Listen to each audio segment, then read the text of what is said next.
I still remember the night I almost didn't come home. I was 20 years old, scraping by as a psych major, my bank account hovering around -$47. So when the babysitting job popped up, generous pay, I didn't hesitate. The address was in the hills, the kind of neighborhood where houses look like art installations, glass walls, minimalist landscaping, a gate that opened automatically when I gave my name through the intercom. The mom met me at the door, sharp cheekbones, a smile that didn't reach her eyes. "You must be Lily. I'm Mrs. Hartwell." The house was immaculate. White walls, gray furniture, not a single family photo. She walked me through the routine like a corporate presentation. "The kitchen's fully stocked. Leo's already asleep. He might wake up around 10. Just give him the blue cup." Then her husband appeared. Tall, broad-shouldered, military buzz cut. He stared at me for a long second, nodded at his wife, and disappeared. I was alone. The checklist was on the fridge. Front and center, bright red magnet shaped like a star. The sitter's checklist 1. Lock all doors and windows by 8 p.m. 2. Do not answer the front door. 3. Leo's bedtime is 7:30. Do not deviate. 4. Keep all curtains drawn after sunset. 5. If you hear knocking from the basement, ignore it. 6. The security system arms itself at 9 p.m. Do not disable it. 7.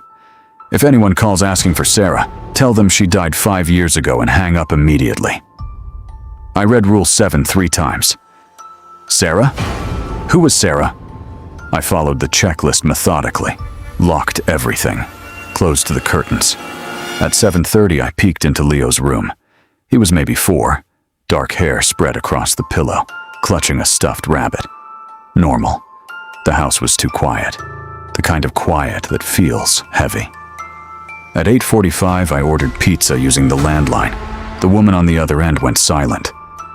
The Hartwells don't order delivery, not once in 12 years. I laughed nervously. They have a sitter tonight. Are you sure you're at the right house? I hung up feeling stupid, paranoid. The phone rang at exactly 9 p.m. The security system beeped as it armed itself. Then the phone started ringing. Caller ID read, Sarah. I let it ring 3 times. Then I remembered rule number 7. Hello? A woman's voice, calm, amused. Is Sarah there? Sarah died 5 years ago. She laughed, soft. Breath. Lily, I know you're lying, because Sarah is sitting right next to me. The line went dead. I stood there, phone still pressed to my ear, heart slamming. No one knew my name. I hadn't told anyone the address except my roommate, and she didn't know where I was. I went to check on Leo. His room was at the end of the hall, door slightly ajar. I pushed it open. The bed was empty. The stuffed rabbit was on the floor. Window open. Screen cut cleanly, like with a knife. I ran back to the kitchen, but before I could dial, I noticed something on the floor. A crumpled scrap of paper, like it had fallen from behind a magnet. Frantic handwriting. Childish. What to do if the sitter finds out 1. Stay calm. Do not panic. 2. Let her believe the child is in danger. 3. Wait for her to call for help. 4. The real backup will arrive within minutes. 5. Do not let her leave the house. 6. If she asks about Sarah, say the family is in witness protection. 7. Protect the asset at all costs. Protect the asset. Like Leo was a thing. I heard a footstep behind me. Slow, deliberate. I spun around. The husband stood in the hallway, phone pressed to his ear. Cold eyes. He was talking to someone. Asset is compromised. Move to phase 3. I dropped the paper and bolted. Front door locked. Deadbolt engaged. I fumbled with it, fingers slick with sweat. He walked toward me. Not running. Walking. Like he had all the time in the world. I got the door open. Ran into the night.